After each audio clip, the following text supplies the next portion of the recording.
የክርስትና እምነት ተከታዮች እንኳን አደረሳችሁ ብዬ በሰራሁት ቪዲዮ በጣም ብዙ ሰዎች ኮሜንት ላይ ተከራከራችሁ ነበርና እንግዲህ ረሙ የተባለ ግለሰብ እንኳን ፈጣሪ ተወለደ አምላክ ተወለደ እያለቸው ነው።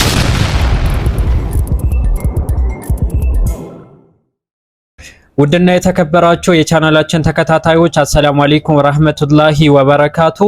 የጌታችን ያለ መልካም ፍቃድ ሆኖ ዛሬም ለእናንተ አስተማሪና ቁም ነገር አዘል የሆኑ ቪዲዮዎችን ይዤላችሁ ብቅ ብያለሁ። እስከ ቪዲዮአችን ፍጻሜ ድረስ አብራችሁን ሆኑ። ዛሬ የምናገርበት ሰሞኑ ገና ነበረ። እንግዲህ ክርስቲያኖች አምላክ ተወለደ ብለው ለሚያስቡት ጌታችን አላሁ ሱብሓነሁ ወተዓላ ለም የሊድ ወለም የውለድ ብሎ መወለድም ሆነ ልጅ መያዝ ለፈጣሪ አምላክ የማይገባ ባህሪ መሆኑን የተነገረ እውነታ ዛሬ ላይ በሚያሳዝን ሁኔታ ሙስሊም ነን ብለው የሚያሽቃብጡ ወንድምና እህቶች እንኳን አደረሳችሁ በማለት በአደባባይ ቪዲዮ ይሰራሉ። ለምን ስንል ለዩቲዩብ ብር እንዲሁም ደግሞ ኦዲየንስ ለመያዝ ብለው ማለት ነው። እስቲ ምን እንደሚል እንስማው። እዚህ ጋር ያለውን ፎቶ እያየው እንዴት አባታችሁ እንደምታምሩ። አያምሩም። በመጀመሪያ ደረጃ አያምሩም። ሰው በኩፍር ውስጥ እያለ ውበት ሊኖረው አይችልም። ኦኬ ሰው ናይት ክለብ ኦቨር ምናምን ወጥቶ ራሱ የሆነ ኮንሰርቱ ሊያምር ይችላል። ይህ ማለት ግን ሰውየው እየሄደበት ያለ መንገድ ልክ ነው ብለ ያምራል ምናምን ብለ በርታ ሁሌ ኮንሰርት ግባ ሁሌ ናይት ክለብ ዝለል ጨፍር ሰክር ምናምን አትለው። ስለዚህ በእስልምና እይታ ይህን ነገር ማማር አይደለም። ማማር ብቻ ሳይሆን ዘላለማዊ ህይወት የሚያሳጣ ነገር ነው ብለን እናምናለን። ክርስቲያኖች በተመሳሳይ ለምሳሌ እኛ ስንሰግድ ምናምን ነገር ምን ይላሉ? ይህ ቢሰግዱ ራሱ ሲኦል ይገባሉ ምናምን ብለው ያምናሉ፣ እምነታቸው ስለሆነ ማለት ነው። አንተ ግን ያሽቃበጥክ ነው። መነጽረ ምንድን ነው ደግሞ ያፍርን ጀለባ ያድርጉ አታምሩኝ ይላል። አውዝ ቢላ ደግሞ ወንድ ሆኖ ደግሞ በዚህ ልክ ሲያሽቃብጥ በጣም ነው የሚያሳዝነው። እሺ የረሙካን ፋሚሊ ቤተሰቦች ለመላው ክርስትና እምነት ተከታዮች በሙሉ የረሙካን ቤተሰቦች ማለት ነው ነገ አላህ ፊት ስትቆም ጊዜ ማለት ነው ዋስትና ይሁንህም። እሺ ምንድነው ለነሱ ያስተላለፍከው? ለክርስትና እምነት ተከታዮች በሙሉ ለጓደኞቼ እንኳን አደረሳችሁ። በዓሉን የፍቅር የሰላም የአንድነት ያርግላችሁ። ያው እኛ ኢትዮጵያ ፍቅር አንድ ሆነን ያደግነው በዓሉን ከቤተሰቦቻችሁ ጋር ፏብላችሁ የምታሳድጉ ያድርገን። እንግዲህ እንኳን ፈጣሪ በሴት ማፀን ወጣላችሁ እያለ ነው። ወናውዝ ቢላ ፈጣሪ አምላክ ከዚህ ሁሉም የጸዳ ጌታ ነው። አይደለም ቁርአን ሐዲስ ምናምን ይቀርና የገዛ ባይብላቸው እንኳን ፈጣሪ ሰዎች ካነበሩበት የሚሰራ እንጂ ራሱ የተገኘ አይደለም። ትንቢተ ኢሳይያስ 46 ቁጥር ከ10 ጀምራችሁ ስታነቡ ከኔ በፊት አምላክ አልተሰራም ከኔም በኋላ አይሰራም ይላል። ያ አምላክ ሰዎችን ካነበሩበት ያስገኘ ነው እንጂ ራሱ የተገኘ አይደለም። ዛሬ በሚያሳዝን ሁኔታ እስልምና ውስጥ ወተዓወኑ ዐለል ቢሪ ወተቋ የሚለውን የቁርአን አንቀጽ በመጻረር በመጥፎ ነገርን መረዳዳት አለ ብሎ ለዚህ ጥፋቱ ስህተት ነው ተብሎ ሲመከረው ጊዜ ድጋሚ እንዲህ ብሎ ቪዲዮ ሰራ። እስቲ ቪዲዮውን እንመልከተው። የክርስትና እምነት ተከታዮች እንኳን አደረሳችሁ ብዬ በሰራሁት ቪዲዮ በጣም ብዙ ሰዎች ኮሜንት ላይ ተከራከራችሁ ነበርና መከራከር አይደለም ቁርአናዊ ሐዲሳዊ መረጃ ቀረበለ አይደለ? አላሁ ሱብሓነሁ ወተዓላ በተከበረው ቃሉ ሱረቱል አልፉርቃን ላይ ቁጥር 72 ላይ ተፍሲራቶችን ተመልከቱ። የክርስትና ባላቶች ወይም ከእስልምና ውጪ ያሉ ባላቶችን እንኳን አደረሳችሁ ማለት አይቻልም አሉ ዑለማዎች። ኢጅማ ያደረጉበት ነገር ነው፣ ኺላፍ የሌለበት ቶፒክ ላይ አንተ ተነስተ እንኳን አደረሰ አትበል ስለተባልክ አንተ ግን ምን አይነት ማስተባበያ ነው የሰጠው? አላህ እንዲህ ብለዋል፣ መልእክተኛው አለይሂ ሰላቱ ወሰለም እንዲህ ብለዋል ስትባል ጊዜ አንተ ግን እንዲህ አይነት ምላሽን ሰጠ። ጋይስ የሰው ልጅ አስተዳደጉን ይመስላል ፋሚሊ። ያው እኛ ጎረቤት ሁላ ያሉ ሰዎች አርብ ጁማ መንዙማ ነው የሚከፍቱት እኛ ደስ እንዲለን ብለውና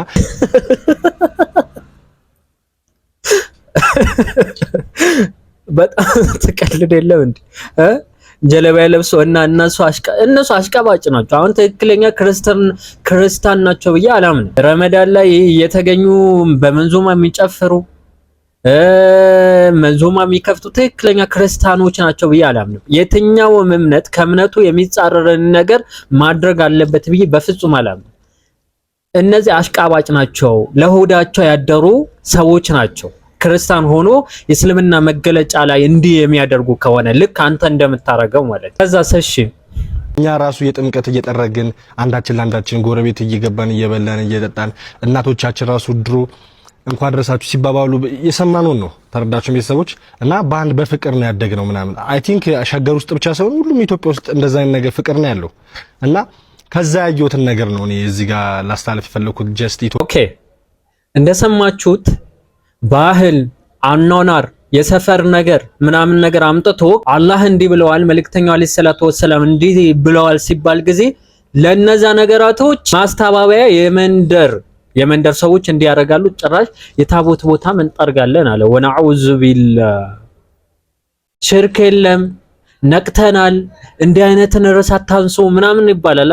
ያው በ21ኛው ክፍለ ዘመን ላይ ተቀምጦ ከተማ ውስጥ ያደገ ልጅ እንዲህ አይነትን አስተሳሰብ አለው።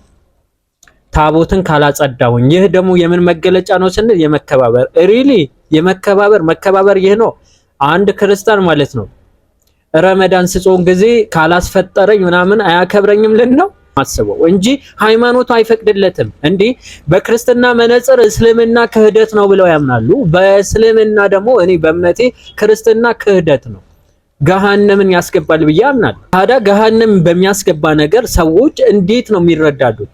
አንተ እናት ልጅ ወንድም ወይም ደግሞ ጓደኛ የምትላቸውን ለምሳሌ ይሄን ገመድ ይሄ የኤሌክትሪክ ገመድ ነው እንበል እየጨበጠው ብታይ ቆጣሪ ወይም ብሬክ አትመልስን ትመልሳለህ። ግን ሰዎች ዘላለማዊ የሆነ ህይወትን የሚያሳጣቸውን ገሃነምን ዘውትርን ዘላለም የሚያስገባቸውን ድርጊት ሲፈጽሙ ለዛ ነገር ደግሞ መተባበር ጀስት እንትን ነው። ከዛ በኋላ ከባህል እናቶች ታቦትን እልልልል ያልክ ነው የምታስገባው ወይስ እንዴት ነው? እንዲህ አይነትን ትውልድ እየተፈጠረ ነው።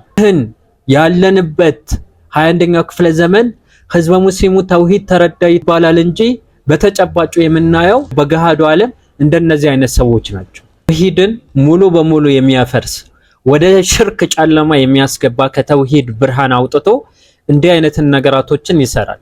ከዛ ደግሞ እኔ በጣም ይገርመኝ በዲኔ አልደራደርም ይላሉ። ተመልከቱት። ያ ነገር አይደለም በእምነቴ ደክሜ አይደለም። እምነቴ በጣም ነው የምወደው፣ አልደራደርም። በጣም ነው ማከብረው እምነቴ። ለዛም ነው የሰውን እምነት ማከብረው።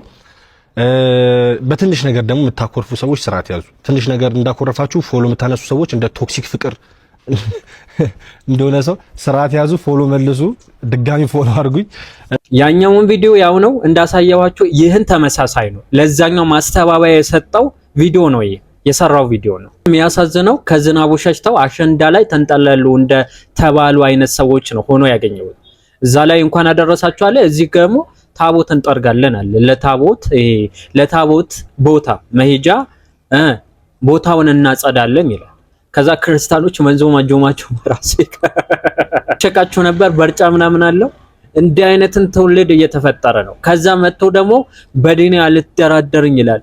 ሪሊ በዲን አልደራደርም እንዴ? ዲንህን እኮ በግልጽ ማሳየት ያቃተ ሰው ነው።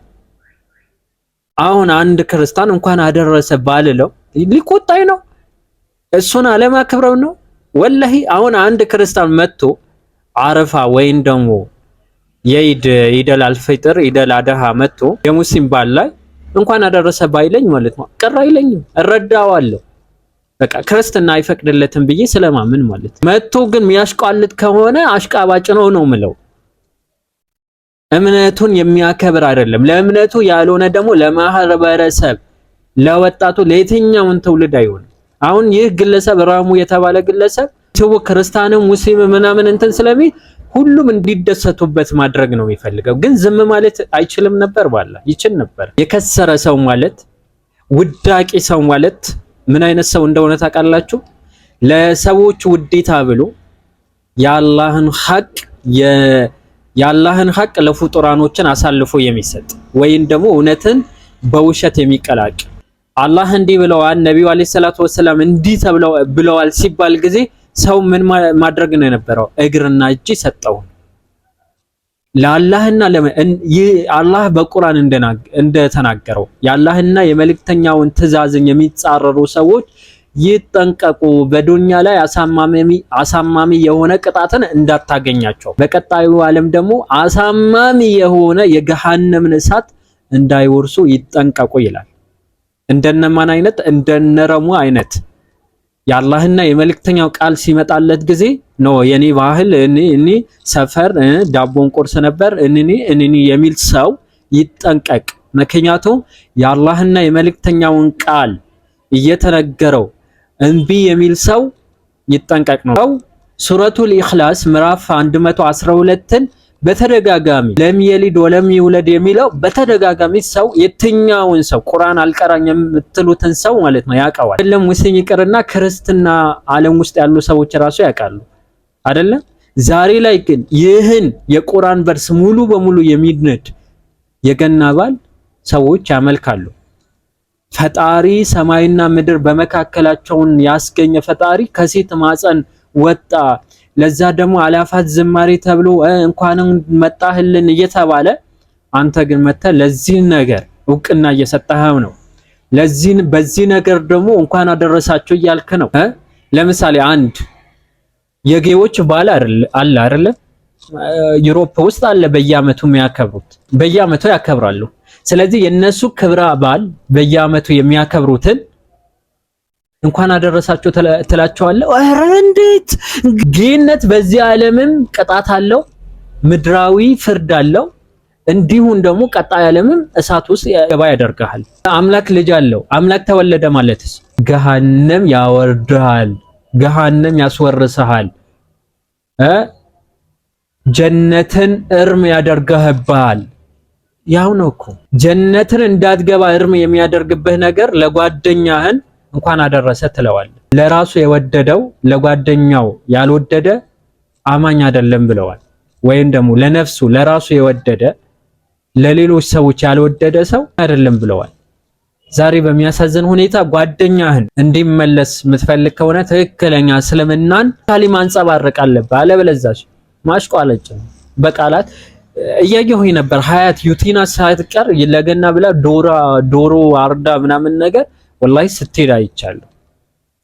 አሁን እነዚህ ግለሰብ አልሐምዱሊላህ አሉ ነነነነነ በሐራም አልሐምዱሊላህ አሉ አላሉ። ዝሙት ሰርታ አልሐምዱሊላህ ብትል አላህ ምስጋና ይቀበልሃል ማለት አይደለም። አላህ ምስጋናህን ይቀበልሃል ከላ በደን በፍጹም አይቀበልህም። በአላህ ላይ ማላገጥ ነው የሚሆነው። ዝሙት ከሰራ በኋላ ስሜትህን ካረካ በኋላ አልሐምዱሊላህ ብትል አላህ ዘንድ እውቅና ይኖረዋል? ያን ምስጋና አይኖረውም። ዛሬስ ሐምር የተለያዩ ነገራቶችን እያስተዋወቁ ማለት እዚህ ነገር የሆነ ደረጃ ላይ ሲደርሱ አልሐምዱሊላህ ሲባል ህዝብ ምንም ያውቅ አልሐምዱሊላህ ልጅ አልሐምዱሊላህ ብቻ የአላህን ስም መድረክ ላይ ስለጠራችሁ ምናምን ነገር ይባላል። ለምሳሌ ዌብሳይቶች አሉ አይደለ? በዓለም አቀፍ ደረጃ የፖርኖ ዌብሳይቶች አሉ። እዛ ላይ የሚታወቁ ሰዎች በአመት እንዲህ አይነትን ቪዲዮዎችን አፕሎድ አድርጌያለሁ ዌብሳይቶቼ ላይ ብሎ በዚህ ነገር ተወዳድሮ መድረክ ላይ ቢያሸንፍ በዚህ ስራው በዚህ አላህ በጠላው ነገር ስራው ቢሸለም ወጥቶ አልሐምዱሊላህ ቢል አልሐምዱሊላህ አለ ነው የምትሉት? ባላ እንዲህ አይነት አስተሳሰብ ነው ያላችሁ። ሀያትን ያደረገችው ይሁን ሌሎችም ሙስሊም የሚባሉ ሰዎችን ያደረጉት ነገር መድረክ ላይ ከዚህ ላይ ይቻላል። ምን አላኩል ያህል አላሁ ሱብሓነሁ ወተዓላ ከሽርክ ከኩፍር ይጠብቀን። ለዛሬ ይህን ካልኳችሁ ሀዛ ወቢላሂ ተውፊቅ ወሰለላሁ ዐላ ነቢና ሙሐመድ ወዐላ አሊሂ ወሰህቢሂ ወሰለም። ወሰላሙ አለይኩም ወረሕመቱላሂ ወበረካቱ።